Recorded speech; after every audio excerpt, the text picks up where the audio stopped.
제 10손가락 다 걸 수 있어요. 절대로 나르는 불행합니다.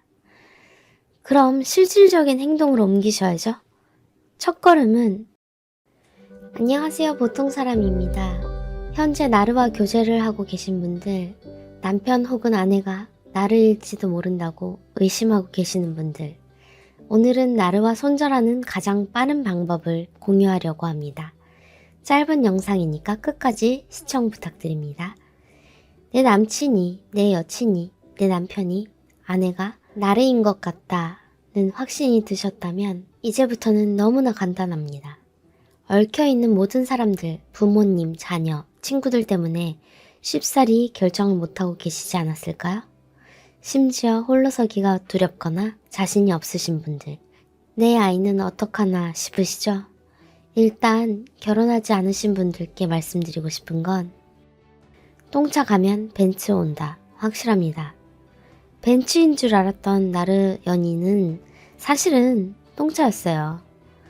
마음이 평온한 상태로 며칠간 지속되는지 측정하셨으면 좋겠어요.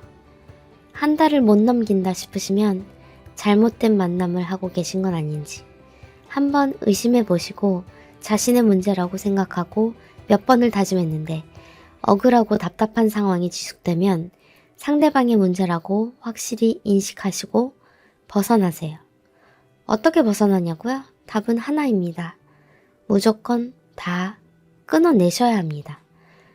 그렇다면 나르시시스트와 결혼하신 분들, 가족이 되어버린 분들은 좀 상황이 복잡하죠.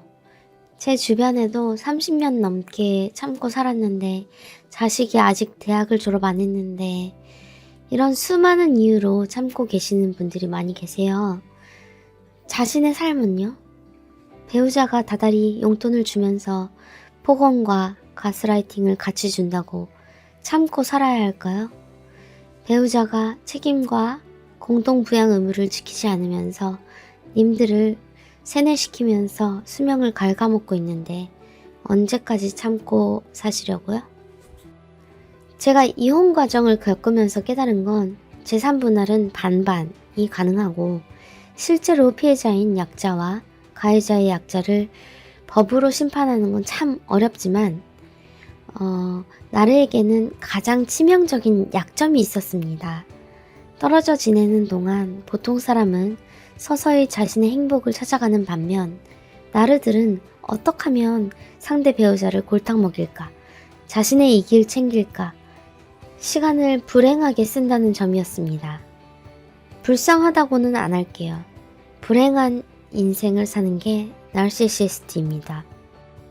여러분들이 결심하고 떠나는 것 하나만으로 복수는 끝이라고 생각하시면 돼요. 제 10손가락 다 걸 수 있어요. 절대로 나르는 불행합니다. 그럼 실질적인 행동으로 옮기셔야죠. 첫걸음은 녹음하는 것입니다. 녹음하고 있다는 사실을 스스로 잊을 정도로 일상화하셔야 합니다. 말 바꾸고 거짓말하는 나르들은 상대의 기억을 왜곡시키고 각색하고 거짓말하는 특징이 있으니 전반적인 정황을 다 녹음해 두시면 좋아요. 법적으로 상대방의 동의 없는 녹음은 증거로 채택이 안 된다고 하죠. 하지만 참작은 해줍니다. 가능하면 CCTV도 설치해 두시면 좋은데 리스크가 크기 때문에 작은 휴대용 녹음기를 지참하시는 정도로 추천할게요. 남편이 생활비를 주고 있기 때문에 현 상황을 유지해야 자식들 공부가 가능하다고, 그래서 그냥 나만 참으면 되지 라고 생각하고 계시는 분들이 계신데요. 그런 분들에게 특히 녹음을 권합니다. 그리고 또 한 가지, 이혼을 하면 남편이랑 본인이랑 반반 재산을 나눠 가질 수 있고 자식 양육 또한 공동으로 가능합니다. 스스로의 능력을 너무 폄하하지 마세요. 그렇게 만든 장본인은 수입을 숨기고 생활비 준답시고 위세 떨고 스트레스를 푸는 대상으로만 생각할 뿐입니다. 이혼을 조장하는 건 절대 아니고요. 가스라이팅과 폭언들을 견디면서 몇 번이고 암에 걸렸는데 성인이 된 자식이 더 공부하고 싶다고 해서 아이들의 앞길을 가로막는다는 생각이 들어서 이혼을 결심 못하는 분이 계셔서요. 어떻게든 됩니다. 그러니 소중한 자신의 인생을 되찾으시길 간절히 바라는 마음에 영상 올리네요. 소중한 자신의 삶을 타인을 위해 살지 마시고 앞으로 자신을 응원해주는 사람과 행복하시길 바랍니다.